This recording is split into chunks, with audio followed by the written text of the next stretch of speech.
They called it the Warminster Thing.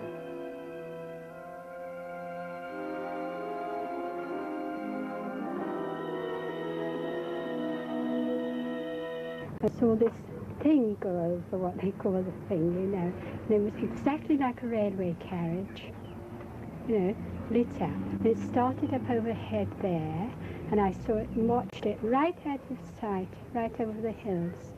But I looked in that direction, there was a silver plane and a pink one, like between a pink and a red cerise colour then, right side by side. And they were in that direction, and there was no cloud, but I don't know where it went to. I heard this noise, it was a hell of a noise it was. And came down, you know, it was a bit misty, foggy. And well, it was like as if a tin can was floating nuts and bolts, you know, and somebody was rattling it. What I did see was a green shimmering light for about a quarter of an hour. Well, it's hard to explain. It's like a bright light with a red light in the middle. Like cigar shape, glowing at each end. I saw something over there between those two bungalows, and to me it looked as if it was about 500 feet high, no higher. It seemed to be hovering. It resembled something like a comet, but comets are white, so this one was orange, oval colour, so it certainly wasn't a comet. There very well might be something in the stratosphere. I mean, we're sending spaceships to other planets, and I can't see any reason why, if there is life on another planet, they shouldn't be sending craft to us. Obviously, these things, whatever they are infinitely maneuverable. They're certainly beyond our ability to catch. We can't put salt on their tails, as it were. Tell me what you saw. Just an object in the sky. And what did it look like? Like a saucer. Yes. And were there any lights or anything around No, it? it's just a white object in the sky.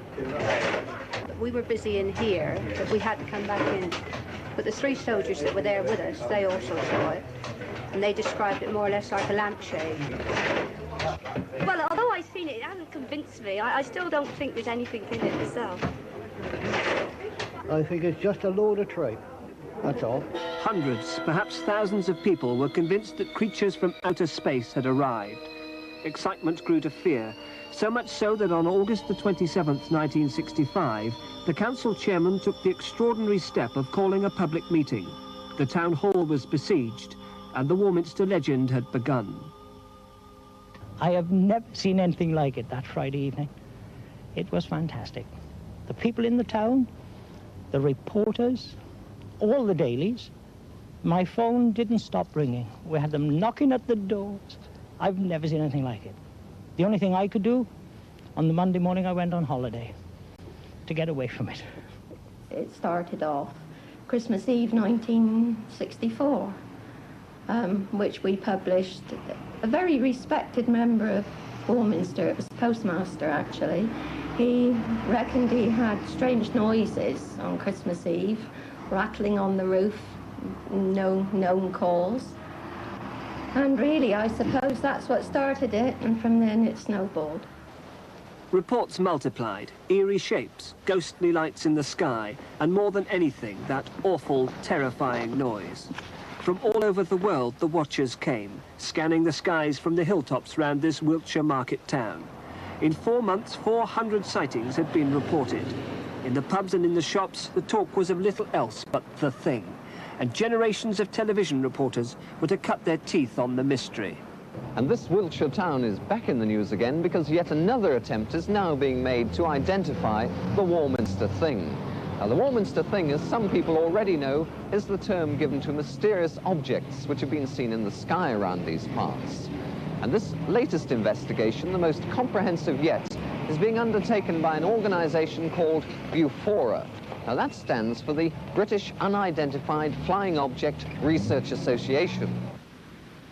It seemed incredible, but in Warminster, excitement was at fever pitch. Surely, they argued, the sheer weight of evidence meant that something was going on. We have no doubt whatsoever that the phenomena at Warminster, the sounds and the sights, are connected with and caused by flying saucers.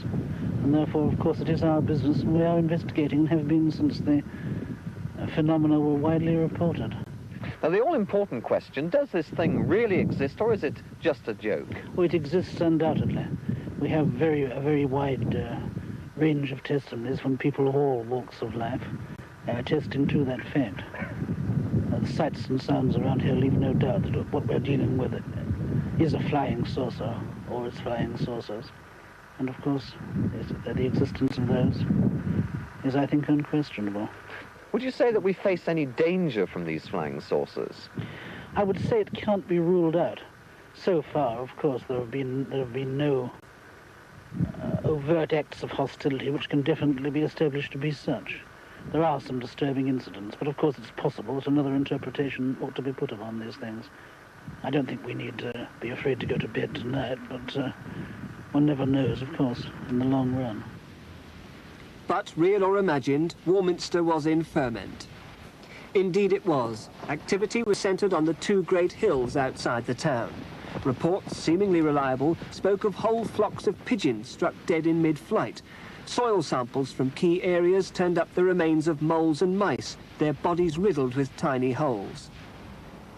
It was the greatest story the little Warminster Journal ever had. It had all begun quietly enough at Christmas. Tucked away beneath their New Year calendar was a report of a noise, unearthly and terrifying. Suddenly, the silence was broken by a crackling sound emanating from the Bell Hill direction. At first, she thought that it was simply a lorry unloading on the hill. But it passed over her head and became louder and louder.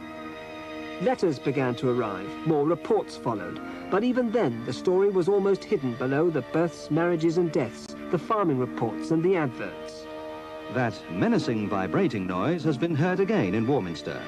The shock waves of sound which can kill and maim birds and stun the senses of rational people. Finally, belatedly, it made the headline. And after that, and for the next 10 years or more, stories about creatures from other planets became part of the staple diet in the newspaper columns. Barely 2 days after the public meeting held in Warminster Town Hall to discuss and try to identify the thing, it has been seen by at least 5 people over the bank holiday period. Whether you believed it all or not, the stories of the experiences of the people of Warminster became ever more gripping.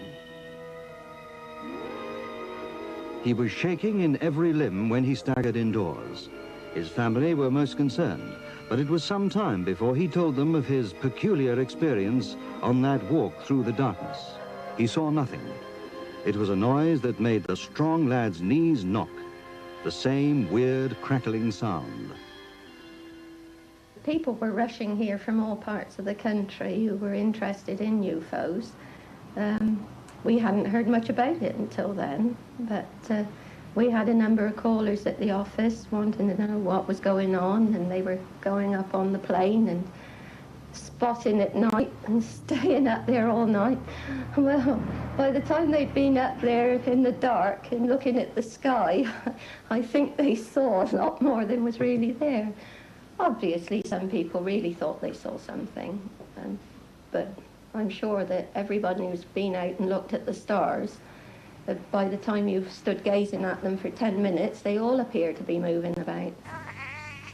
But one photographer, Mr. Gordon Faulkner, had better luck. He managed to take a picture of a flying saucer that hit the British press in a big way and then went round the world. Mr. Faulkner, in fact, has done much to put Warminster on the flying saucer map. This is how he got his picture. I had a camera with me. I was taking it down to my sister who wanted to borrow it. And, well, as I say, I just had the camera with me. And pure luck, I just undid it and took a picture. The object was staying still all this time, was it, or was it moving? No, it was moving. But moving slowly? It was moving fairly fast. I wouldn't like to say how fast, but I couldn't say how fast. Now, some people have said that when they've tried to take a picture of one of these things, there's been some mysterious force or radiation that stopped the camera from working. Did you find this? It didn't stop my camera from working. Have you had people say that this picture is a fake? Of course I have, yes. I mean... What do you say to them when they say that? Well, they're entitled to their own opinion. I know it's not a fake. And it doesn't really bother me what other people think. Some people, nonetheless, are distinctly bothered. Colonel Allen, for instance. Well, I think the whole thing's a lot of nonsense. Why do you say that? Well, to begin with, there isn't a single authenticated sighting by somebody who's, shall we say, qualified to give an impartial scientific assessment of the sighting. Now, you believe, I think, that it's possible to fake photographs of these objects fairly easily. In fact, you've done it yourself. Yes. How have you done this? Yes. Well, I had one colour film left on a reel, and so I produced this. And this is exactly what? Well, the flying object was actually drawn on a piece of paper and cut out in outline, and then photographed against a blue bath towel on the ground, whilst I stood on a stepladder leaning against the wall of the house. And I moved the camera slightly as I took the photograph so as to blur the thing. And what are the reactions of the believers to this photograph? Have you shown it to anyone? Well, no, I've kept it fairly quiet because I had intended originally to bring it out, whilst admitting it was a fake, next time the thing blew up, as I'm sure it will do. In fact, it is doing now. Number 42 Chapel Street, Warminster, is out of this world. It's Britain's first satellite station for tracking unidentified flying objects. Using binoculars and a high-powered telescope, the UFO Brigade are mixing up a storm in the Wiltshire heavens, looking for close encounters of the third kind. Well, I was in the army at the time, and it was way back in '64, and myself and two friends were down the local park, just over the road there, and we saw these people looking into the sky, and lo and behold, there was a UFO.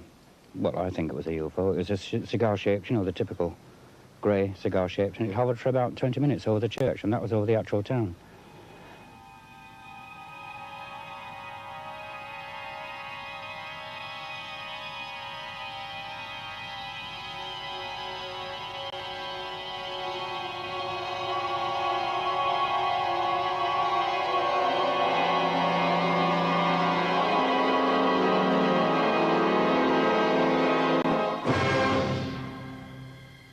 It's from this vantage point on Cradle Hill, high over Warminster, that the British UFO Society are hitching their wagon to a star, as real or imaginary as you care to believe. They claim the skies around Warminster are littered with UFO junk, which shines on the faithful who come here from all over the world. On a clear day, they say, you can see practically anything. Strange lights of brilliant colour have been reported streaking across the sky, sometimes hovering for several minutes before disappearing into the hillside.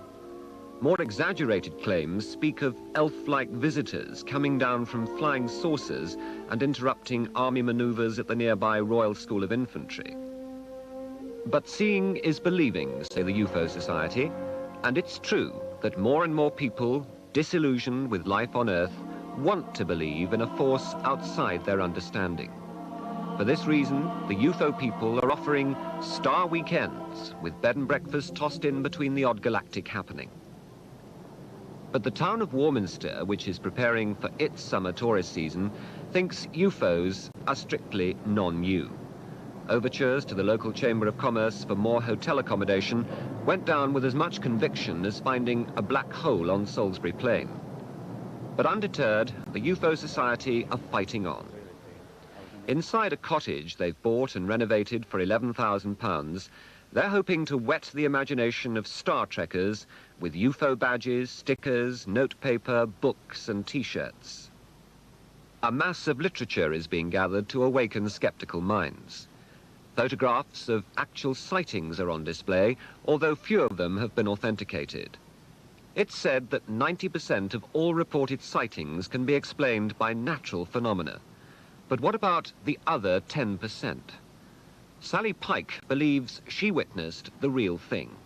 The closest sighting I've ever had, I believe, was Star Hill at Warminster, and that was a really good one, you know. It was close up, or I should say about a quarter of a mile, I suppose, with a large orange globe floating across from the Stonehenge direction, right in front of about 12 of us, which, you know, who were present at the time.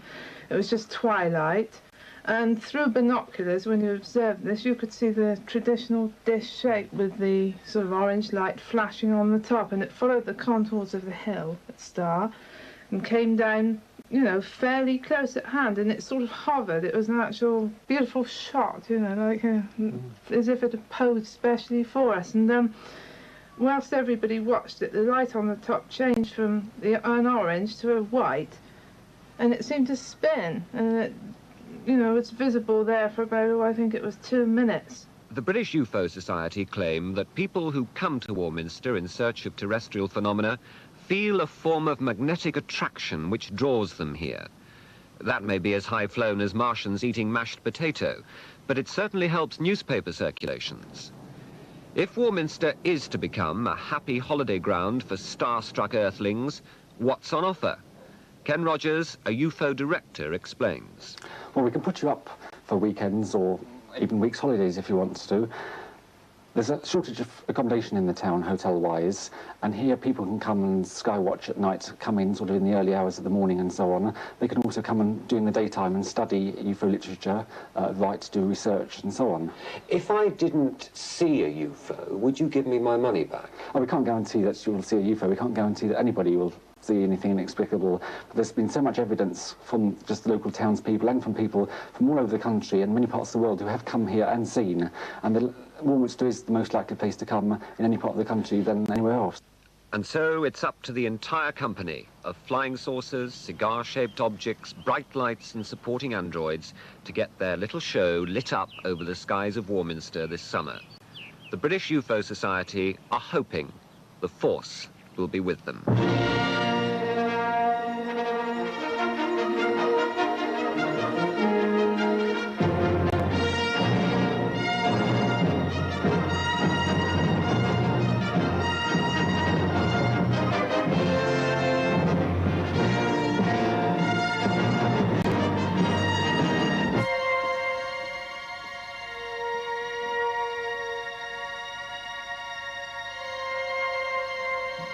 It's the interplanetary traffic which singles out Warminster. For 2 decades, it's been haunted by the thing or things buzzing local airspace.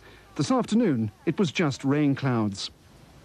But there's nothing like a good anniversary exhibition, even if it is about the unexplained. 20 years' worth of speculation and study is on show. It goes to prove that in UFO ratings, Warminster is definitely the final frontier for flying saucers and little green men. The thing was heard a long time before it was seen. During the summer of 1964, people in the district of Warminster were startled by sharp crackling noises in the sky. Then, during the summer of 1965, the thing was spotted. Here in the village churchyard of Heytesbury, the vicar, his wife and son were mesmerized for half an hour by a fiery red cigar shape in the sky. It was the first of many sightings to come. It sparked a sky watch. Space groupies with telescopes camped out. Scientists from all over the world came to study something that mostly wasn't there. The lucky ones witnessed strange sights. I was invited up here in Easter 1966 by the local journalist, who then said, come up onto Cradle Hill and on any clear night we'll guarantee you'll see something inexplicable. I thought, oh, I was a bit cynical, you know. And I came up here and lo and behold, at about 9:30 in the evening, a formation of 5 lights suddenly appeared in the sky, just where we are now, and appeared from nowhere from the sky and went across in that direction towards Clay Hill, and then the lead one went way faster and it ended up going into what we call a base star, and it went inside the belly of the thing, and of course this base star wasn't a real star, it was a craft. And no logical explanation for that? None whatsoever. It wasn't the army, it wasn't aircraft, it wasn't a weather balloon. As far as I'm concerned, it's a UFO. From all the books I've read, I would say that 99% chance that there are visitors that come here, and we don't know much about them. The Americans are very cagey about all these things, you know. Don't bother to look very much, so. Yeah. Not interested. No, a lot of people go out there, but they'll do damn really. I was in a flight to Spain one year. I went into the cockpit of the plane, and I said to the pilot, "You ever see any flying saucers?" "Oh, yes, they frequently fly along beside me in the cockpit." What do you know about that? And he wasn't pulling my leg. No, I suppose there must be something, yeah. Silly if there ain't. Big place, isn't it? A bit bigger than Warminster, so there's got to be something. Are you going to be on top of the hill tonight? I doubt it. You see, I'm 81 plus, and I don't do much wandering around at night like I might have done if I was your age. Well, it certainly changed the life of one man, the local newspaper reporter Arthur Shuttlewood. Without reservation, he believed that someone or something was trying to make contact. A lot of people, when I've recapped on their stories, they've had that same sensation that they feel better, perhaps not physically, but mentally and spiritually particularly. They want to achieve something for the benefit of mankind. I don't think I ever have, you know, but you do get that feeling that's inculcated in you by this experience, I think. Would it be going too far to say that you feel you've had something like a religious experience? Yes, I don't think that would be exaggerating. You do. You seem to have a new outlook, a new mental outlook on life, and you want to help people. This is most peculiar, perhaps, and it's almost incredible to you, no doubt. But I felt that sensation. I wanted to see it again, and I wanted to convince whoever was on board that we weren't antagonistic, and we wanted to warmly welcome them if they cared to land. And of course, they have landed. They have landed now. A lot of people agree. The mystery of these extraordinary circles, which appeared in a cornfield at Westbury exactly 2 years ago, has never been explained. Circle spotters discovered the most startling example in what was becoming a puzzling summer. Beneath the White Horse at Marlborough, a formation of 8 circles appeared, 6 of them forming what looked remarkably like a great crucifix. On the ground, Colin Andrews and his team measured, finally calculating that the crucifix was just 1 degree out of true. Okay, that's fine. That's 7.71 at 45 degrees. We haven't had it before. It's very spectacular. It's very large. It's one of the largest formations we've seen. And as I say, it has all of the hallmarks of the genuine phenomenon.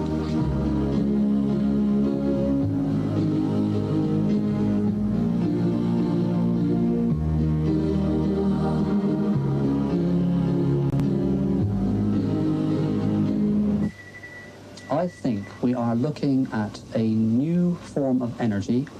The vortex itself, I believe, is created by a new kind of energy, probably related to magnetism.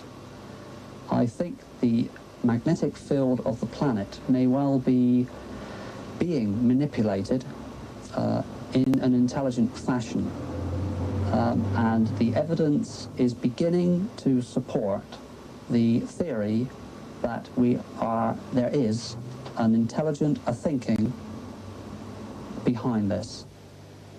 Mr. Andrews claims to have been consulted by the government and the royal family about the circles. He says the circle phenomenon is building to a climax. Now he wants government money to fund further investigation.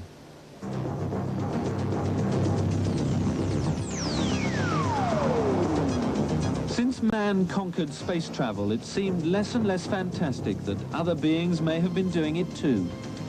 Over the decades, there have been countless UFO claims. Strange lights in the sky, powerful force fields, even spaceships themselves. It's not surprising then that some think the circles are caused by the classic circular motion of flying saucers.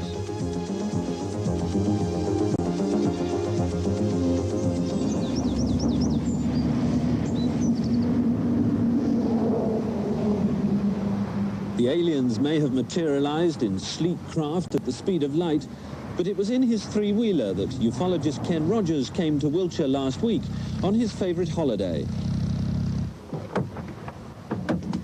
A few days UFO spotting in the Wessex Triangle. He's been convinced since he was 16 that intelligent beings from another world started human life on Earth, and they now return to monitor our progress. He's president of a UFO group called the Unexplained Society. But he has an explanation for the circles, that they're the marks left by alien spaceships. What you'd first see is a strange glow up in the sky. It would then come down, you may hear a strange sort of buzzing sound or high-pitched whine. Then it would hover and then gradually sort of, if you can imagine it, materialize into a saucer-shaped object, and then gradually come down, hover, then probes would come out of the sides and probe into the crop. Very few UFO sightings have actually shown a convincing link with the circles, but a Wiltshire couple reports seeing lights and feeling a strange force field when they walked into a circle near Silbury Hill. Basically, we had a very powerful experience whereby we found the place where this UFO or spaceship landed, and there was a strong energy there, which we could definitely feel. And when I was looking at Hannah, the whole sky went pitch black, which was, before that, a fiery sunset, and she became shining white light. I also saw the horizon, which was the beautiful sunset, turn pitch black, and Richard embodied in silver light. Also, I had a lot of heat going through my body and through my arms, and it was just an incredible experience. The skeptics say even if UFOs do exist, why would they leave such obvious marks in the Wiltshire corn? There's two schools of thought here. Either they have left the calling cards, letting us know that they've been here, that they are watching us. Secondly, they probably are landing in other areas as well, and it's only we actually see them when they land in the fully grown crop fields.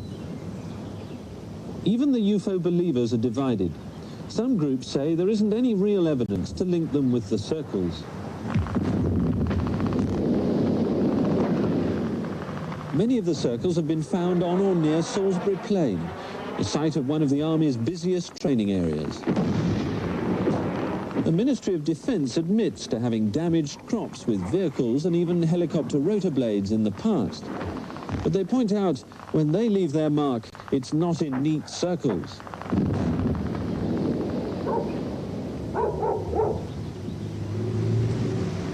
Circles have even cropped up on Army land. Today, their range control officer is visiting a tenant farm on the edge of the Imber Ranges. Hello, Bernard. Hello, Major. We've got some more circles out here. Yes. Hello, Major. Yes. 2 years running, Bernard Elliott and his wife have woken up one morning to find their barley has been flattened. Same as they were last year. That's right. You discovered this. This year, it's been one large circle and 4 satellites. So not spiky like it is now. No, it's obviously grown up since right, then. that's it, yes. Right. What's the military doing in this area? As you know, might Bert, cause something like this. Well, we behave ourselves on your land, or we do our best to. I can't think of any military activity, and I've checked the range calendars, that could have caused this, either ground troops or vehicles or aircraft. I mean, it's really just a puzzle. If it isn't the Army, Mr. Elliott reckons it's either a hoax or an alien visitor. That space up there is that large, and if it's as big as people tell us it is, well, we can't be that naive to think that we're the only people in this universe. The Army has taken the problem so seriously, they've even used vehicles and helicopters to conduct their own experiments to confirm they're not responsible. But with the experimental airbase at nearby Boscombe Down, couldn't the circles be caused by secret radar or communication trials? I've been through the whole list of exercises and trials, and there's nothing that would possibly produce the sort of effect that we've seen today. But they wouldn't tell you about it anyway, would they? But I know before they come on here, they have to actually tell me what they're going to do. And I'm always at liberty to go and inspect and see what they're doing. And I've seen, or I'm aware, that the sort of equipment that have been trialled here would not produce that phenomenon. Even if the military is behind it, it seems highly unlikely they'd have kept it hidden for so long, even if they needed to. As for alien visitors, it still remains strange that no one's ever seen a spaceship making such obvious marks in our crops. The world's weather has fascinated and confounded man since time began. Although its mechanisms are now largely understood, it remains an untamed and sometimes mysterious force of immense power.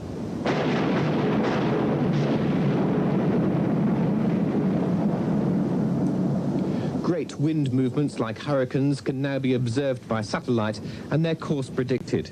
But now there's talk of something new in the skies, an invisible atmospheric force which leaves not destruction in its wake, but beautifully formed circles. It's the theory of Dr. Terence Meaden, an independent meteorologist who's prepared to battle with the scientific establishment to get his radical new ideas accepted. He's the director of the Tornado and Storm Research Organisation based at Bradford-on-Avon in Wiltshire. He's been an advisor to the CEGB on the effects of tornadoes on nuclear installations. And he's convinced that it's a cousin of the tornado which is descending over southern England and causing the circles. But unlike this tornado, the mass of wind is stationary and electrically charged. Dr. Meaden maintains that the circles are created by a spinning ball of air sparking with electricity. It descends, pushing the corn down and leaving a spiralling pattern in its wake. Then it recedes or simply disappears into nothing. If he's right, he's discovered a new meteorological phenomenon which challenges preconceptions about the world around us. I see a way in which it's possible that vortices can be formed in the atmosphere by natural means. You can call that weather if you like. It is something natural in the atmosphere, I do believe. Dr. Meaden accounts for the number of circles in the West Country by the fact that we're looking harder for them. He also believes that the lie of the land creates favourable conditions for the vortices to be formed in the atmosphere. And he's worked out what it may be like to witness a circle forming. There would have been a tremendous rush of air at the stage, spiralling around, out from a centre there, and accompanied, I believe, with a humming noise, and if it happened by night, possibly accompanied by a light as well. But then we cannot tell whether this formed by day or by night. Pretty terrifying, actually, if you happened to be around at the time. What would have happened if you... Probably enough to knock you over. Dr. Meaden says it's a complex electrical effect from that wind which creates the smaller satellite rings. His theory is closely argued and has won the cautious backing of a few scientists, although most weather experts remain sceptical. Dr. Meaden says his research will be completed in 2 years. At the moment, it's the only scientific theory available.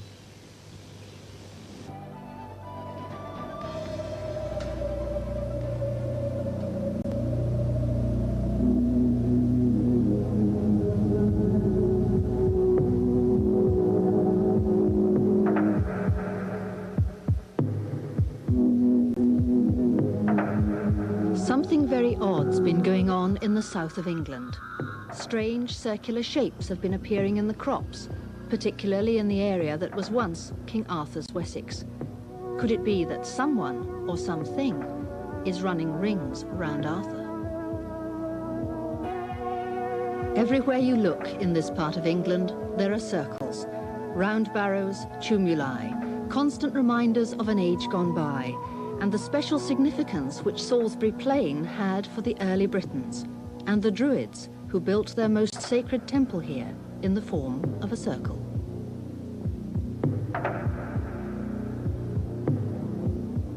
Crop circles have been found as far afield as Brazil and Japan, but here in the south of England they're being recorded at a rate of about 100 every year.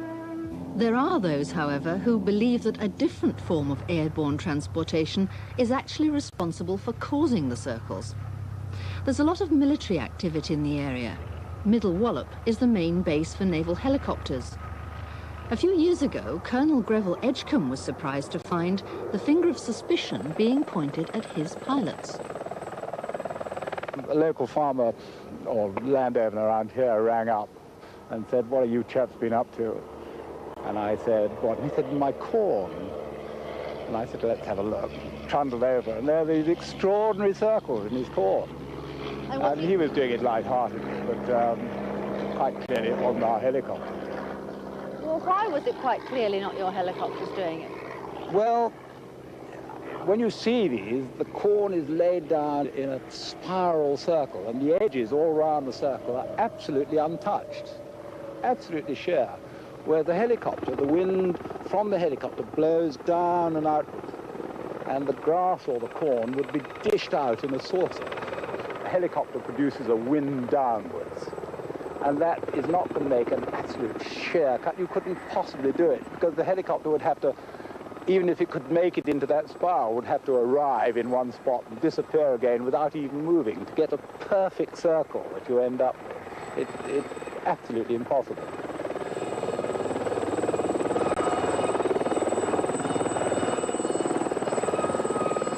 So, it's unlikely that it's caused by the downdraft of a helicopter.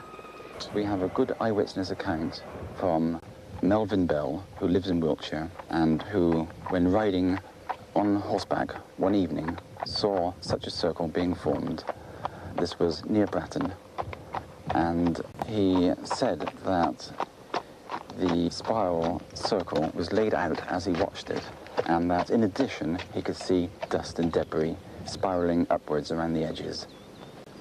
All there was really was like a whirlwind, very much the same as you would get in a shopping precinct, where rubbish just goes in a circle and comes out from the ground. And they just left a circle in the ground, and really that's all there was. This is what I've been using to explain some of the more unusual properties of the crop circles. In fact, what this is representing is nothing more than the foot of a fairly conventional whirlwind, but many whirlwinds have been known to have, in addition, an external sheath. And if an external sheath of this sort also comes down to ground level, then one will get simply an annular ring cut out into the crop. And is it possible that the outer circle would turn in a different way, would spin in a different way from the inner vortex? That is a necessary consequence, really, of the conservation of angular momentum, that the two are turning in opposite senses. Of course, not all crop circles have an outer ring. Others, like the ones Colin Andrews showed me, have two. I mean, as far as this formation is concerned, it's only the second time throughout the world that this has ever been seen. Well, that's with the two rings. That's right, with the two rings. But one of the things that surprises me is that this is going a different way from that band and from the band there. One's going clockwise, one's going anti-clockwise. That's absolutely consistent with everything we see. These structures are a balanced entity. The other thing is, I mean, you've got the crop is standing perfectly around the edge of it, isn't it? I mean, is that fairly common as well? Yes, it is. It's bolt upright. There is no lateral movement whatsoever. It gives very much the impression that something either from underneath or from above has pushed itself into the crop without any lateral movement whatsoever. Are there any other phenomena? There are a number of fringe phenomena events which we feel it is worthy of our time. One such event occurred on, I think, 10 days ago, just over the brow of this hill here to the southeast at Kilmerston, a village called Kilmerston. A lady there rushed out into her back garden after hearing an extremely loud bang to find that a galvanised water trough, cattle trough, containing about 80 gallons of water and weighing approximately half a tonne, connected to an underground water pipe, had propelled itself through the air for no apparent reason without touching the ground once. The water, I should add, had disappeared. What explanation have you got for that? Frankly, I have not got an explanation. We are looking here at a relatively new phenomenon, a very important phenomenon. This is happening throughout the world and cries out for understanding.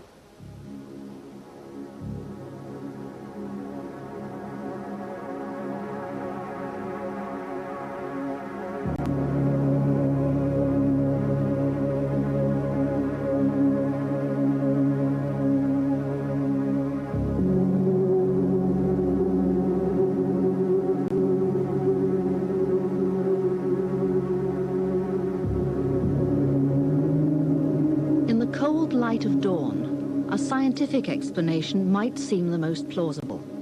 But why are the circles here in ancient Wessex? Could it be that the answer is hidden in the mists of time? I think Stonehenge might well have a part to play in all this, particularly with regard to this country. We noted some time ago that the dimensions of these formations were consistent with the dimensions of the circles within Stonehenge itself. Not only that, but that some of the ley lines running through and to Stonehenge also, we feel, may well have a part to play in the location of these things. So, what secrets lie under the ancient burial mounds? How important are the ley lines? Are the magnetic fields? Or is it just an unhappy coincidence that brought the pilot of a Harrier jump jet into this area on the 22nd of October 1987? Shortly after takeoff, all radio contact with the plane was lost. It was found flying without a pilot over the southern tip of Ireland and later crashed into the Atlantic. The body of the pilot was later found not far from Stonehenge. Only yards away, in the same field, were 4 crop circles. I was there within an hour and a half of the report of the unfortunate pilot's body being found. What were your feelings when you visited the site? Well, clearly of sadness for the loss of the pilot, but frankly it sent a chill down my back, the fact that I had previously had an inner feeling when I heard about the accident of the aircraft, not knowing even where it was or where it had actually taken place. I just literally had an inner feeling that there might well be some association with our phenomenon, and it turned out to be absolutely precisely so. I can't account for that. And what about the UFO that Pat and Jack Collins reported seeing one night on Stockbridge Down? As we came over the brow of the hill behind you, then... You said to me, didn't you? Cool, look quick at that. Yes. There was this circle with lights all around the edge and would appear to have been spokes which were also lit. I saw this enormous big thing. It was like sort of looking at a great wheel at a fairground. It looked that size. Like Jack said, it was lit up the whole way round, and the spoke with clear, like electric light bulb lights, and the like spokes of the wheels of this wheel, and they were all lit up as well, and it was standing up on end. By the sound of it, Steven Spielberg was pretty close to the mark when he made Close Encounters of the Third Kind. What did the philosopher say once? There are more things in heaven and earth than are dreamed of in our philosophy. I don't know. Oh, I definitely think it's something, it's not from this earth. Because, as I say, they're so, the way the corn is swept around in them, and you've got the 4 evenly spaced where I should think feet have come down or something out on the... You get the great big one in the middle, and you've got the 4 outside ones. I mean, they're so evenly spaced that it's got to be something like that. Talking about feet on the ground, the military kept pretty quiet about this 4-legged friend. There's no doubt that some of the UFO sightings on Salisbury Plain can be put down to unmanned gadgets like this spy in the sky being tested.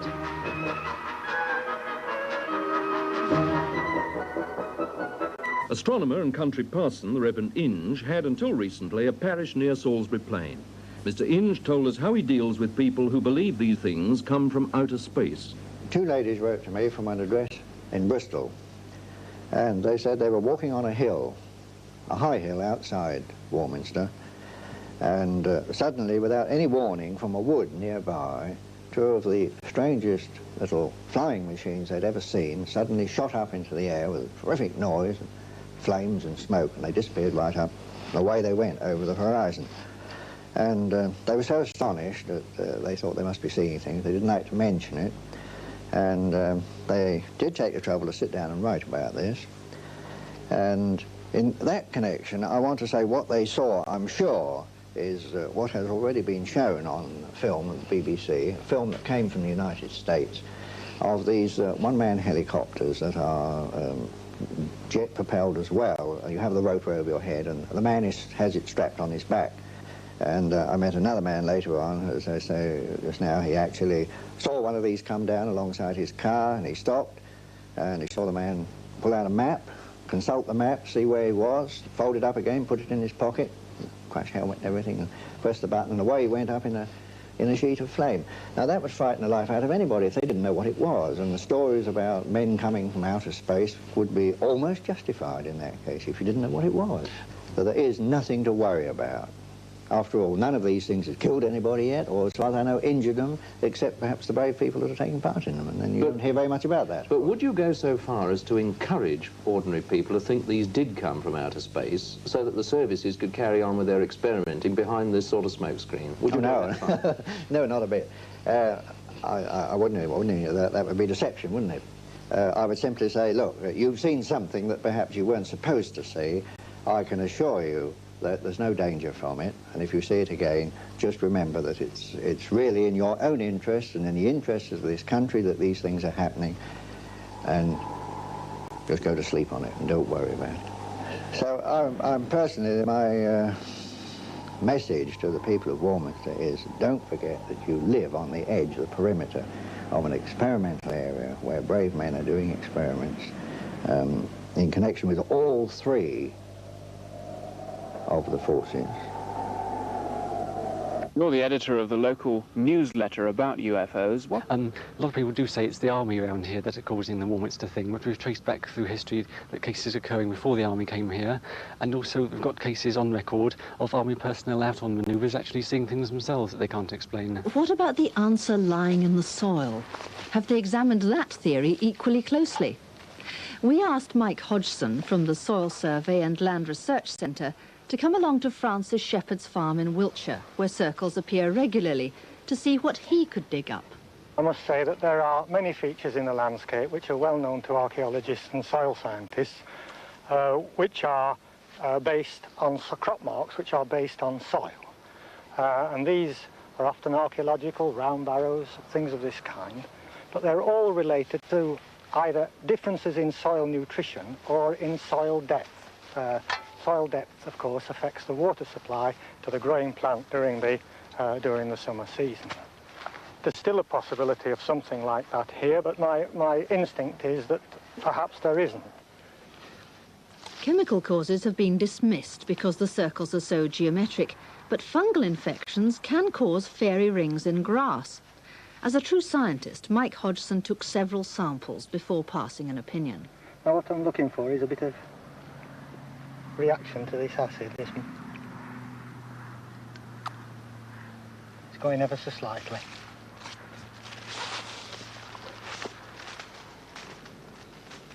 What do you think causes these crop circles?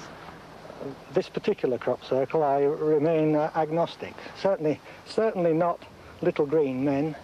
I would always, being a soilsman myself, I would always look for a terrestrial cause for this. And I'd like to stress it's very often, even if it's a fungal disease, the fungal disease could be related to soil. Francis Shepherd doesn't believe a word of it. History of this field is that my family's owned it for about 4 generations, since the late 20s. And we've had a period of about 60 years without seeing any circles at all. And then in 1983, rather a shortage of news in the newspapers. And a Daily Express reporter reported seeing a circle here early one morning from the top of the hill behind you there. And I've got a view that perhaps he might have made the circle for a story, because next day there was a 3-page article in the Daily Express, which is a heck of a lot of lines in a national newspaper about crop circles. OK, why do you think it's a hoax? Well, because if we look into the centre over there, you'll see that that ground has been trampled down much more than on the edge, because I reckon a group of people have linked arms, walked round in a circle. The person on the edge has travelled fastest than the chap in the centre who stood on the spot. Therefore, he's stood the corn down more in the centre. You can clearly see this. Also, I reckon it was done at night time because the people didn't want to be spotted, because I'd be on their backs if they were caught. And after dark, probably a few pints of the local 6X inside them. They've lurched rather into the corn because the line is not sharp, but there's little marks where people have drunkenly swaggered out of line. We put Francis Shepherd's theory to the test. Right then, Matty, I'll go in first then. Yeah, stick to the tram lines.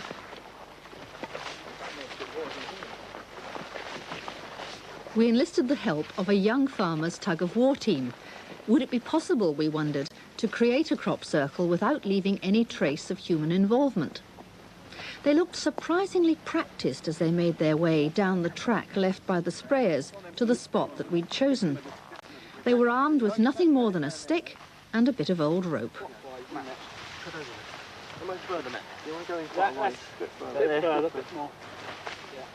All right, let's keep this tight.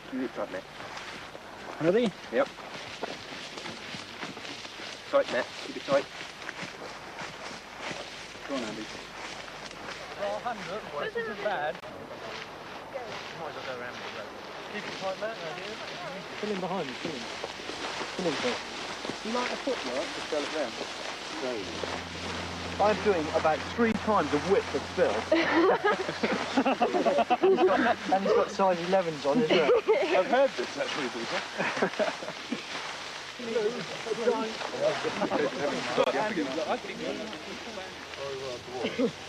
It was roughly at this point that serious doubts crept in, and all thoughts of little green men were replaced by images of large ruddy ones. Got to cover up the scorch marks. Can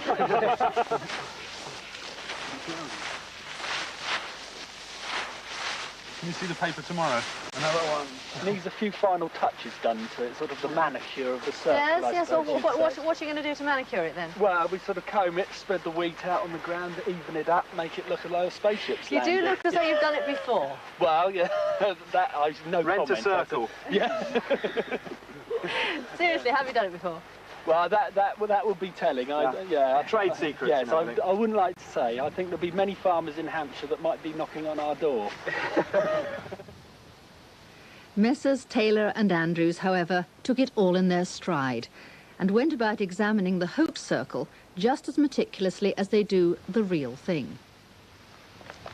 See, Busty, inside here, you've got, you see this 2-inch, 3-inch gap between the lie of the plant and the surrounding wall.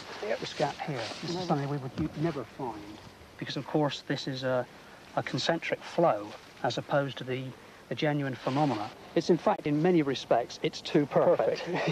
It is too perfectly circular as opposed to the elliptical shape as well. You can see that this is absolutely circular. I mean, it's very neat and it's very well done, but it very clearly is a hoax. Yeah. We identify very quickly those circles that are hoaxed, and we have seen 3 this year that have been hoaxed. The lie of the plants within the genuine phenomenon is entirely different to anything that can be hoaxed and has been hoaxed. Have you ever been taken in? Not as yet, not as yet. But we don't set up to be taken in. We obviously, we are wanting to get on with the job and to break beyond this hoax nonsense. There is a genuine phenomenon here, one which now we have to get to the bottom of. But this one, as they say, could run and run. No matter which theory you support, whether you think it's an elaborate hoax, a stationary whirlwind, or believe in Colin Andrews' unexplained phenomenon from outer space, collecting the data to support the claim is full of frustration. It's a race against time. And just when you think you might be getting there, someone always comes along and destroys the evidence. Ken Rogers is chairman of the National Unexplained Society, which boasts 2,000 members. Yeah, wind conditions, you can understand a mini whirlwind. Farmers know what a mini whirlwind looks like in their fields. It's perfectly symmetrical. You only have to look, as I said before, the television pictures, the perfect circle in the middle, followed by the 4 outer circles outside, which is typical, as far as we're concerned, to the landing and taking off of a UFO. But even the sceptics were hard put to dismiss some of the reports. In the village of Steeple Ashton, dozens experienced an encounter of the most peculiar kind. The chap here in the blue sweater, now you've got a good view of it. What do you think it was? I think it was a spaceship. A spaceship? Yep. Why do you think that, in all seriousness? Well, it had a hole through the middle, but it was sort of hard around the edge outside. The clouds couldn't pass through the outside of it. Could go through the middle, though. Have you ever seen anything like it before? No. Not nothing like that. And how long were you able to see it? I was up in the window, I saw it about 3 minutes. 3 minutes? Yeah. Was it sort of hovering, or...? No, it was just going around like a wheel, just going over. Now, you got a good view of it. Describe it to me. Well, it was sort of blackish grey wing going across the sky, and it was dark on one side, and in the bottom it had a sort of little line through it, and it was moving across the sky slowly, and then it disappeared behind a tree. Miss Green, did you see the phantom object yourself? I saw it, yes. How would you describe it? Very much as the children did, as it appeared to be a smoke ring. That's the best way that I can describe it, as a smoke ring. Any theories as to what it No might be? theories at all. None at all. I mean, obviously people are going to speculate men from Mars or what have you. I mean, the only thing I can say really is that I'm glad there were a lot of other people saw it at the same time as I did. Down in the town, at least one group of people were over the moon, the traders. An invasion of sorts had certainly arrived, but it was of a very different kind. Not little green men, but tourists, thousands of them. If the Warminster Thing wasn't exactly a put-up job, at least the town's shrewd businessmen knew a good thing when they saw it. It did wonders for trade. I'm sure the traders did some business. I'm sure it is, because there were hundreds of people coming into the town, hundreds. Yes, this is a map showing all the 11 ley lines that run through Warminster. Indeed, UFOs were tailor-made for tourism. Because it is unique in the world for this number of ley lines crossing.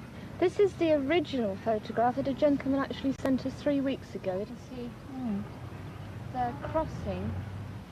Interest became so great, one couple even set up a UFO bed and breakfast hotel, marmalade and Martians on the menu in the mornings. The idea was an immediate success. It could only have happened in Warminster, and of course the Americans in particular loved it. Well, because there was a tremendous need in Warminster, and we'd heard from Arthur Shuttleworth about people knocking on his door at all hours of the day and night, all the year round, not just the summer, wanting to know about the hills, what he's seen, could he take them up on the hills, where can they stay the night, where the army is, and all this sort of thing.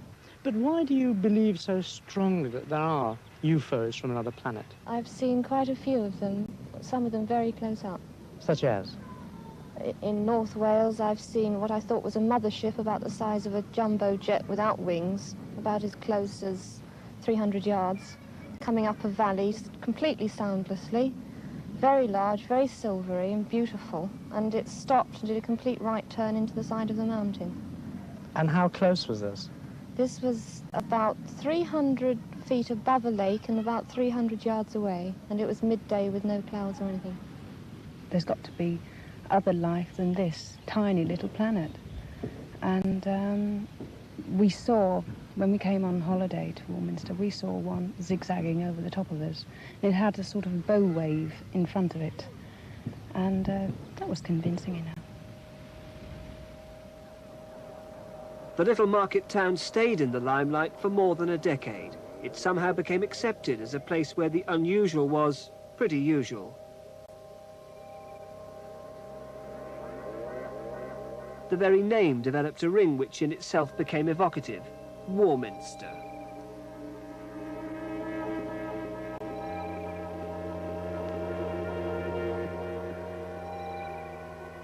But why here? It's true the town stands on the edge of Salisbury Plain, a mysterious enough place at the best of times.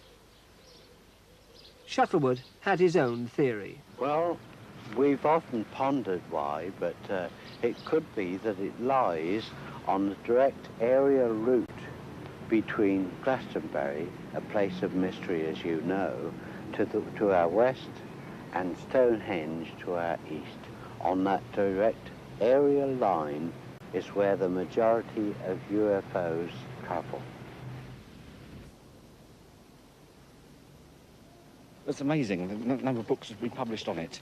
The Warminster Mystery, more UFOs over Warminster, UFOs Geese in the New Age, Warnings from Flying Friends, all just about Warminster. Most of the UFO books you pick up now in America, you look at the index pages and they've all got chapters about Warminster in. It's incredible the amount of interest outside the town that's been created by this strange UFO phenomenon. It wasn't a publicity stunt, it wasn't a hoax, you were quite genuine in what you think you saw? There have been one or two hoaxes, yes, over the years. People have sent up lighted balloons and so on, but they haven't really sort of fooled us.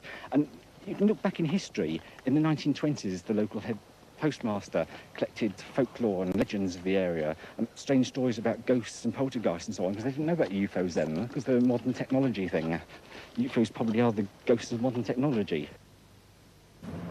Well, yes, I think there is something, but what, I don't know. Do you remember the UFOs and space? Yes. Did you believe in it? Well, I think there might be something funny about this kind of thing. There's so much in the air that you can't really tell. You sound as if you might just believe in them. Well, I don't know. There might be something in it, but I never found anything. Not myself personally. So you don't really think they came from outer space? Oh, no, no, not yet. I think they might later on, but not yet. Are they going to come back one day? Well, history shows that possibly that they did come back in the 60s, because, as I say, in the 1920s there was a strange phenomenon, and in a book called The History of Warminster, written 115 years ago, there's a whole chapter about phenomena in the town, so it may well be a recurring thing. It's just that it happened in a time when we were into spaceships, travelling to the moon and so on, that we've used this UFO label. We've termed them as spaceships because we're living in the space age. It's probably possibly a phenomenon that's part of this town, and always has been, that reoccurs, and depending on the time scale, like once it was called angels and demons and things falling out of the sky, and now we term them as flying saucers. It must have been about 8 years, probably more. We're going towards Westbury to pick my son up, from Warminster, to pick my son coming on a train. I had my other son with me, and it was pelting down with rain, and we saw this thing coming across the sky like a cigar that had been reported, and we didn't believe anything probably till the next day, and it was reported in the press that something was sighted on the way from Bradford-on-Avon towards Frome, and this was right in the flight. So I mean, what could you think of it? Well, it was just a cost of living going up quicker or something, you know. There's nothing we could decide on, but people really do believe there is something. We have sent Voyagers into space. Why can't other people be sending them to us? No, on that basis, I think there could very well be something. I'm not personally convinced, but there we are. They were sceptical when certain people postulated that this Earth planet was round. They were proved wrong. The evidence shows, the weight of evidence, there's files and files of it, that something definitely strange happened in this town. A few people, 2 or 3, have come to me, or approached me, but not in any sense of worry. I have had one man who came to ask me what I thought of the thing, theologically. My answer to him was that whether or not the thing was a real thing, it did not seem to me to be relevant to the end of the judgment, nor that it had any religious significance. Did you feel inclined to pooh-pooh what he was saying, or did you take it dead seriously? I took it seriously in the sense that he himself was dead serious, and to that extent I had respect for what he said. But this attitude is one which I find personally very difficult to cotton on to, because I don't think that, speaking theologically, that God works in these ways. Whenever I come to Warminster now, I'm always reminded of an American television film about a little town in the States where the people were perfectly normal by day, but come the night, they became zombies, taken over by aliens from outer space. Well, Warminster folk certainly look as if they're controlling their own lives. UFOs take the vari-coloured shapes of glowing spheres, luminous pear drops, ovular jewels that range from blood-red rubies to winking diamonds of flashing lights, from lustrous daytime pearls of shimmering surface to fiery emeralds that decorate the nocturnal heavens with fluorescent brilliance. Wow! But people were seeing or hearing strange things. I just suddenly said, there's a light up in the sky. He rushed out to get his little telescope. So we all had a glance, and sure enough, there was a shining object. Well, having investigated this phenomenon for the past 3 or 4 years, my principal conclusion is that it is due to an object coming into our atmosphere from outer space. It was like a cigar, like a big cigar just going up along the sky. You sure of that? Well, I got 2 daughters and I swear on their lives. It would seem that E.T. or whoever else was involved has gone home. There are those who are convinced it was the military, testing devices on Salisbury Plain, just a hand grenade's throw from Cradle Hill.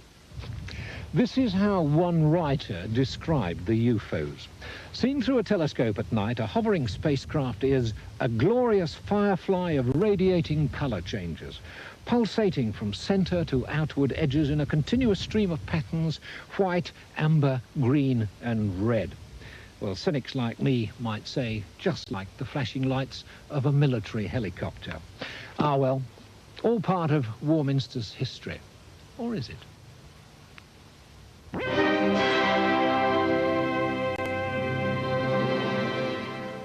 Mr. and Mrs. Payne saw the thing late one night when they were returning to Warminster on Mr. Payne's motorbike just before they were married. Well, we saw these massive sort of discs appear from a clump of trees. And I said to he was my boyfriend then, good heavens, what on earth is that? And of course the bike had broken down, you see. And he said, well, I've no idea. So we stood there looking at it, you know, bigger and bigger, and came towards us, which absolutely just struck dumb. We didn't know what it was. A few miles outside Warminster is the Elizabethan mansion of Longleat. Nigel Mingay, the son of Lord Weymouth's butler, describes the thing as it came his way. Well, I was out one night, and a friend who I know, who lives just across the road, he said he'd seen it. Well, I didn't believe him, but he told me to come out, so I went out with him, and we walked around for about half an hour, and then we were sort of looking round the sky the whole time, hoping to see it. We were just on the verge of coming in when we saw it, and it went right across the horizon. Yes, where did it go exactly? Well, if I can show you just out here, it appeared from behind this tree and went right over the sky and disappeared just before it got to that tree. And what did you feel like when you saw it? Well, I was surprised, not shocked, but I always had an open mind about it. But now I believe in it. How many other Warminster people believe in it? Or perhaps we ought to say, how many Warminster people are willing to confess that they believe in it? So far as we can judge, there seem to be believers, disbelievers, and don't knows in about equal proportions. And quite a number of people in each category appear to be more than a little worried about the whole business. The story ricocheted around the world, for example, after the first big sighting of the aerial cigar, which was to the south there. And that was by the vicar and his family of Heytesbury, 17 young people at Warminster, the hospital physiotherapist, Miss Long, the Horlocks, who described 2 flaming red pokers, which was rather graphic, of course, but I could see what they meant. Having seen the thing myself now, I think I can see what they meant by that description. Now, would you tell us exactly what you did see? Well, I saw, this will always be indelible on my mind, because it was 3:42 p.m. on the last Tuesday, that's September the 28th, the last Tuesday in September. And I was going upstairs. We live in rather a high-up flat over a Monumental Masons. They call us Death Row, incidentally, because we have the hospital, doctors, undertaker, and then we're the Monumental Masons next door. But apart from that macabre observation, I went upstairs and I was completing a story for a magazine which is coming out in April on a woman lion tamer who can also tame all sorts of jungle cats in the same cage. Mary Chipperfield, you've probably heard of her. And I went up for my notes, but my attention was arrested by this huge cigar shape in the sky. Now, had I normally been walking underneath that, I'm sure it would have assumed the proportions of nothing but a dense white cloud. But from the angle of vision that I had from the top of our house, I could see a peculiar hump, a yellow or an amber burnished protrusion from the top. And I'd never seen anything like this in all my life. And it was 9 months after this thing started. And I honestly don't think I've been conditioned to all that extent. Although I've lived in the centre or the vortex of this mystery, let's face it, it is a mystery. But I wasn't convinced, even in spite of the high calibre of witnesses, I wasn't convinced that this thing existed. But I saw this with my own eyes. I dashed straight away for a camera. I got the camera lined up, and the setting was about 8. It was a beautiful, clear afternoon. Out of the window, this thing came along over Colloway Clump, which is over there, northwest to southeast, gliding along, a gentle giant in the sky. I trained my camera on it, and I felt the camera jumping about in my hands. That was the first unusual aspect. It didn't frighten me, but I felt like sharp prickling needles down that side of the hand, the wrist, that side of the face, and my eye watered for 2 months afterwards on that side. That was the exposed side to this thing. Now that proved to me that whatever was on board, or whoever was on board, could see me, could see this apparatus of mine. It it threw out some concentrated force field. I'm quite serious about this, which deliberately, with a deliberate intent of gumming up the camera. And of course they succeeded, because nothing developed from 25 feet of film except an 8 feet portion burnt right through. That's all I had on my camera. If they're trying to make a major impact, Yes. one would think they wanted all possible publicity. Why should they want then to gum up the camera?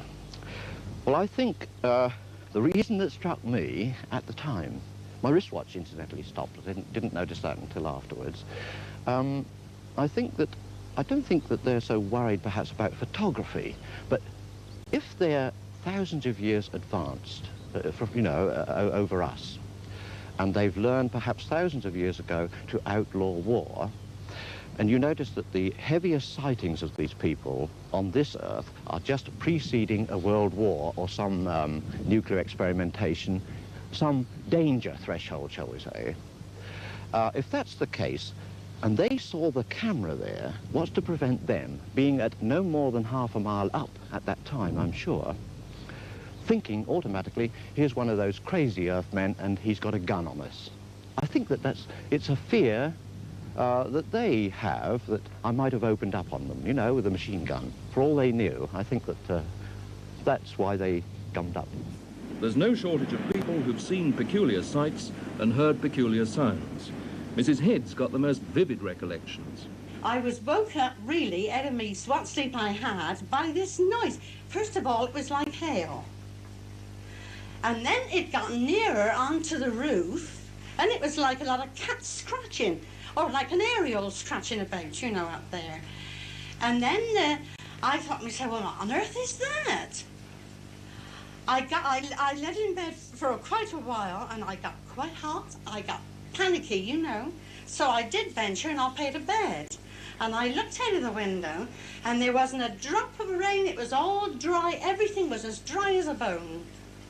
But after that went over, I heard a whimpering noise, and like someone going, that was the noise it was. And I thought, whatever is it? And I sat on the side of the bed, of course, Jean's in with me, and she said, whatever's the matter with you? I said, do you hear that noise? She said, no, nothing, don't wake me up. She went to sleep again. So the dog downstairs, she didn't bark, but she was making that woofing noise, woof like they do. And afterwards, when I turned over on my side and I got into bed, it looked as though there was a light, like the cloud going over a moon. I don't know whether anything passed over then, but there was no planes, nothing at all in sight. I pull the blankets up over my head and think, damn the army, I wish they'd shut up and go to sleep. In bed or out, Miss Anderson has both feet right on the ground. She's no intention of being taken in by any talk of visitors from other planets. Last summer, I got up one morning, looked out of my bedroom window, and we had got army in green camouflage jackets with leaves in their steel helmets romping round the estate yard and the withy beds beyond. We could call those little green men, I suppose. Now, what do you think about this general mystique that's developed about these objects around here? I think it's a pity that so many people are ready to make categorical statements about a thing that nobody has bothered to investigate. As far as I have been able to discover, there has been no coordinated observation, no scientific inquiry as to what's happening. Various individuals have seen various things and have immediately drawn their own conclusions. Well, if there's anything going on in brackets kind of thing, I'd like to know what it is. If there's any nice little men about, spares, sort of from Venus, Mars, anywhere, have them come here by all means. I mean, we'd like to know them. And if it's giving people something to talk about, will bring trade to the town, fair enough, go on with the whole thing. So we continued to watch it for a while, and then it started this very erratic movement again. So I said, is it a star? And he said, no, it isn't. And then he believed, as well as me, that there was definitely something around. I believe in it because, whereas those who haven't seen it don't believe it, those who have seen it must believe in it. It's as simple as that. Those who see, believe. Those who don't see, scoff. I don't believe them. Just don't believe in it at all. I think there's something that's it's not proved. I just don't believe they exist until they are actually proven as a thing, you know. I mean, they can show photos, but I think there's something to explain it all. Yeah, but this is a fact. I have seen it. Oh, I have seen it too. As a matter of fact, we were coming over the plain one night. We were travelling rather fast. They just overtaken, so my wife said, "Stop, stop." Well, it appeared to be round to me. But my husband was driving rather fast and he wouldn't stop to have a look at it. And then when we got home, she explained to me this is the thing she had seen herself before and she wanted me to stop to see it. But I myself have only seen the movement of it from terrific distance, terrific speed. That's all I can tell you. And I firmly believe in it. It doesn't bother me. I'm a Christian. I don't care about it at all. Have you seen anything else since? Yes, I have seen it once, I think a few months later, as I was looking out of one of my back windows. It was above the trees, and then it was swaying. Did it look the same? Yes, it did. It had the red light as well as the previous one. What sort of shape did it have? Well, round. You know, I can describe it. You can't really describe it. Just between those two bungalows, over there, I saw this thing, and it was very bright white, but it was sort of dome-shaped, you know, like a saucer. Mrs. Atwill, a pilot's wife, had a most moving experience, after which she'll never feel quite the same again. The noise woke me. Tell me about the droning noise. They were like sound waves. Never heard anything like it before. Never. Loud? Oh, terribly loud. That's why I can't understand why my neighbours didn't hear it. Because I'm not a light sleep. I sleep soundly. But none of your neighbours heard No. this? Even my little boy was fast asleep. I went in to see him. I was too frightened, really, to think. I shall never forget it. It was about here in this direction. I live over that way.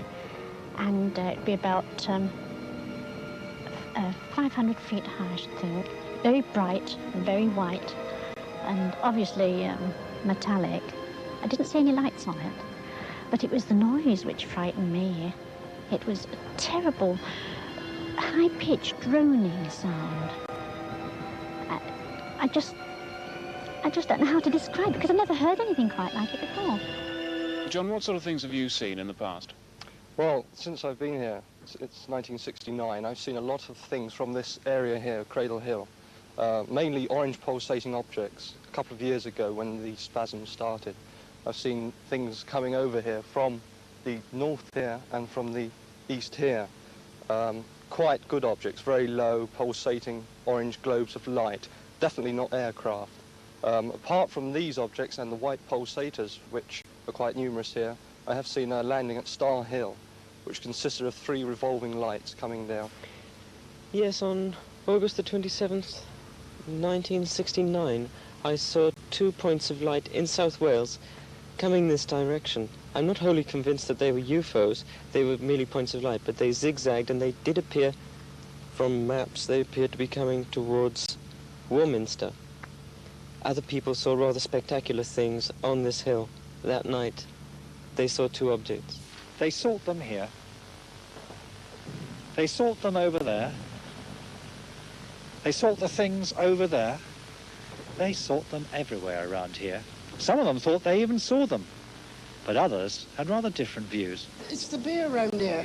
What? You mean it's just people hallucinations? Yeah. I saw a big ball of fire go across coming from the camp way towards Froome. They came from Boscombe down. Air ballooned with the doofers on.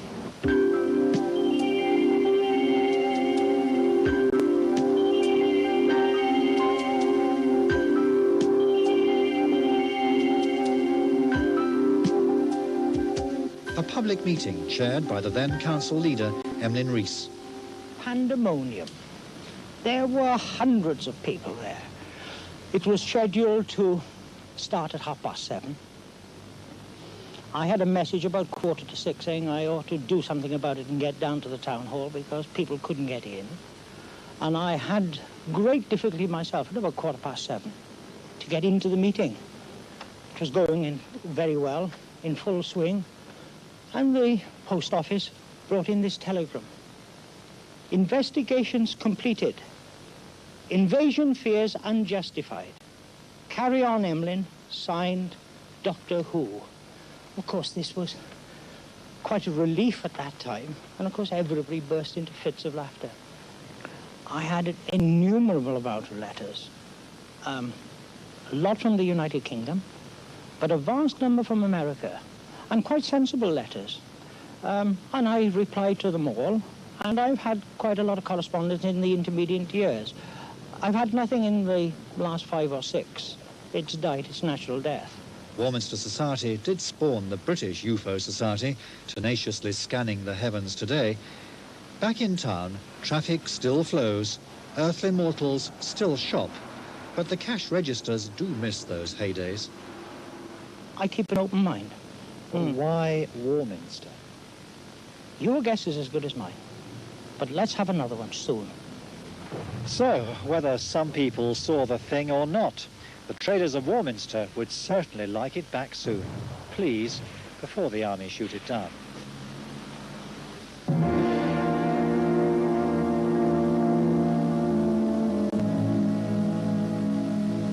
I hate to say this, it sounds a bit big-headed, but I've seen dozens of them, and I've been quite convinced in my mind, you know, that these are not just satellites, they're not just roving planes or helicopters. These do extraordinary things, maneuvers that nothing that we know can do in Earth concepts. You've seen them here behind you on the summit of Cradle Hill? Here, over the copse there, over an ancient Iron Age settlement and fort there, beyond us here at Clay Hill. I've seen them in this vicinity for the last 6 years. All those years ago, someone else moved to Warminster, drawn by the unexplained happenings around the town. This face on the hillside in 1966 was Ken Rogers, and time hasn't altered his views. Same man, same place, 19 years later. Was it all just mass hysteria? Ken Rogers doesn't think so. He says his time wasn't wasted, and he still believes there's something about Warminster. You actually moved to Warminster because of the UFOs? Yes, I felt that at the time that there were things happening. The authorities and the scientists weren't taking seriously enough. I came down here and I interviewed lots of the local witnesses, and that convinced me, I think, more than anything. And they're really down-to-earth local people. I had nothing to gain from sort of lying or imagining these things, and they all sort of told a similar story. Strange noises on rooftops, followed by sightings of fiery cigar-shaped objects in the sky. Not just all sorts of people saw these things. Local vicar and his wife, the hospital physiotherapist, the head postmaster. So what sort of things did you actually see then up here on Cradle Hill? Looking back, I remember seeing shimmering orbs of light in the sky, silver discoids. Things called amber gamblers, things that orange lights that suddenly would appear in the sky and sort of gamble along before suddenly turning off at right angles and disappearing into thin air. You were amazing. I was absolutely convinced that, and probably still am convinced, that Warminster in the 60s was invaded by either extraterrestrials or visitors from interdimensions. I mean, the evidence alone shows that something strange was happening. Up on the hill, Arthur Shuttlewood was convinced something was happening. He gathered dozens of reports from local people, ordinary folk who, in the words of one observer, were not easily given to flights of fancy. Or were they? Shuttlewood, a former policeman, had no doubts. The figures, they're rather round-headed, very tall, between 7 and 8 feet tall.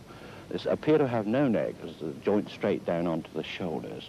Long, gangling limbs, and you don't see any features, but you see the solid outline of the figure, the entity, if you like, and the rest, the interior part, is transparent. You're suddenly aware that they're there, as though, sometimes, as though they've been riveted there, but in an invisible form. Crazy. Sounds crazy. Of course it sounds crazy. But they suddenly appear, and if you shine a torch on them, you know, you're rather agitated by the sheer height of these figures. Quite terrifying, really. You shine a torch on them, and they disappear. absolutely dematerialised. And then they come up closer to you, which is, again, frightening. I've had the back of my jacket tugged several times up here, and I've suspected practical jokers, you know, because we do get jokers, obviously, in this subject, but most people are serious about it. And you look around, nothing, nobody at all. The watch went on, but many of the locals remained unimpressed. If there was an answer, they had it, murmuring darkly of the military goings-on round Salisbury Plain, and the secret experimental aircraft establishment at Boscombe Down. Heaven alone knew what they got up to over there, but Shuttlewood knew better. I think that originally they came from some planet. About 3 million years ago, this one cosmic surveying race, and they begat man in the image that they then were. So they come back with parental concern now to view us every now and again.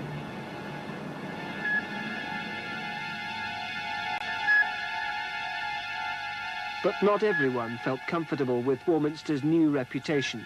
If you were a Warminster person and you went away anywhere, and someone said to you, where do you come from? And you said Warminster, they expected you to have horns and look green. We did, personally, I did get quite a lot of leg pulling when I met people away from Warminster. They just didn't believe what was going on, and they thought it was all a great joke. The majority of people I met while I was away. But there were a lot of very sensible people. It wasn't just nuts or cranks who saw these things, was it? Oh, no, no. I think they definitely saw things. What they were, I wouldn't know. And that's what the investigation then and now, I suppose, UFOs. See, the trouble with this area is you get army helicopters. We've invented this very basic UFO detector. And what it is we have it pointing, it's like a compass. We have it pointing at magnetic north. And it's connected to a buzzer. And then set it up on sky watches, switch it on, and then should a UFO come over emitting any electromagnetic frequencies, the compass needle will get affected and it will set off an alarm, giving us some indication that something may be in the area, and we look up and hopefully may see something. They seem to come over from over there, you know. They come over and they sort of go in different sort of shapes and stuff, come over different colours and stuff like that. I mean, I've come here a couple of times with been military operations on, and they say they don't come around then, so... But I believe one day I'll see one. Well, I've been up there several times and I've never seen anything. But Well, I don't know. There's been quite a few sightings, especially over towards that side of the tree. There's a big area up there, anyway. I was walking from Arn Hill up to Cradle Hill, and then just past the farmhouse, I became aware of this grey thing lying in the road, and I was just absolutely dead scared, you know. It was just this fear. It was just like a fog, really, but it was perfectly outlined. It was the typical classical flying saucer that you see in photographs and so on. And it just lay there right across the road. And I just went absolutely hot. I didn't know what to make of it. It was similar to, like, Doctor Who's TARDIS, if like. It was half here and half not, as if it was in another dimension. But it's an incredible experience, and I don't expect people to believe unless it happens to them. Have you made up your mind yet? Or are you, like me, totally confused and mystified? I just don't know. Anyway, I think somebody's trying to tell me something. I'll talk to you soon. Bye-bye.